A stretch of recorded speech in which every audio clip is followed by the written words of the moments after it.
Assalamualaikum warahmatullahi wabarakatuh. Perkenalkan, nama saya Nabil Darban Firmansyah dari kelas 11 MIPA 2. Berikut adalah video tutorial pertolongan pertama dalam kecelakaan dengan topik pembahasan yaitu patah tulang. Patah tulang dapat terjadi karena berbagai hal, seperti kecelakaan lalu lintas, kecelakaan kerja, atau bahkan cedera ketika berolahraga. Patah tulang atau fraktur terjadi apabila tulang dihantam oleh sesuatu yang melebihi kekuatannya. Di Indonesia, banyak kasus patah tulang yang terjadi karena salah penanganan saat terjadi kecelakaan, serta masih banyaknya ahli tulang non-medis, sehingga ada masyarakat yang enggan membawa korban patah tulang ke dokter spesialis tulang. Padahal jika semakin cepat ditangani, maka pemulihan cedera tulang dapat berlangsung lebih optimal. Pertolongan pertama patah tulang sebenarnya dapat dipelajari oleh masyarakat awam. Prinsip menolong korban patah tulang adalah PRICE, yaitu Protection, Rest, Ice, Compression, dan Elevation. Sebelum korban dibawa ke rumah sakit, langkah PRICE ini merupakan hal yang paling tepat dilakukan, sehingga meminimalkan keparahan patah tulang. Langkah ini perlu dipelajari oleh orang awam, sehingga apabila sewaktu-waktu ada kejadian patah tulang, maka dapat tertangani.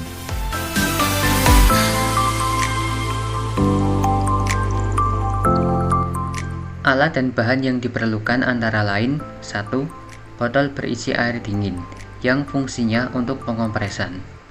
2. Bidai yang fungsinya untuk menyokong sendi agar tidak bergerak. Di sini saya menggunakan kardus. Dan yang ketiga adalah pembalut siku atau mitela yang fungsinya untuk membalut bagian yang cedera. Ketika menemui korban yang diduga patah tulang, langkah pertama yang dilakukan adalah protection, yaitu langkah perlindungan korban dari kondisi sekitar yang membahayakan. Apabila masih di pinggir jalan, maka korban harus dipindahkan ke tempat aman untuk diberi pertolongan.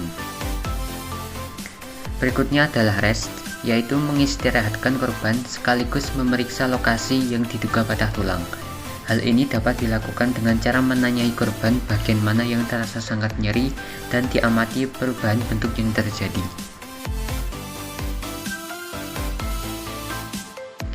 Ketiga adalah ice, yaitu pengopresan pada bagian yang bengkak akibat kejadian. Pengopresan idealnya dilakukan selama 10 menit untuk mengurangi rasa nyeri dari cedera yang terjadi. Jika bagian yang dikompres berubah warna menjadi keputihan, maka hentikan proses ini. Keempat adalah compression, yaitu proses pembalutan dengan bidai dan mitela untuk menyokong sendi agar tidak bergerak. Jangan membalut terlalu kencang karena dapat mengganggu sirkulasi darah. Longgarkan balutan bila rasa nyeri bertambah. Apabila pada kondisi darurat, bidai dapat digantikan fungsinya oleh kardus maupun sandal jepit. Langkah terakhir adalah elevation, yaitu meninggikan bagian yang cedera ke arah yang lebih tinggi dari jantung agar darah tidak menumpuk di bagian yang mengalami cedera, sehingga pembengkakan dapat berkurang.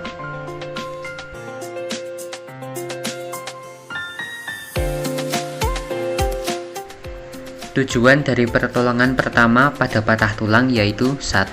Sebagai penanganan pertama pada cedera patah tulang. 2. Mencegah pergerakan atau pergeseran dari ujung tulang yang patah. 3. Mengurangi terjadinya cedera baru di sekitar bagian tulang yang patah.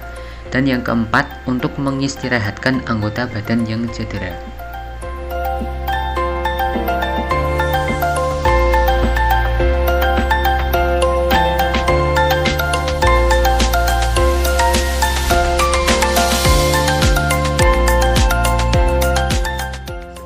Video dari saya. Jika ada kesalahan atau kekurangan, saya minta maaf. Wassalamualaikum warahmatullahi wabarakatuh.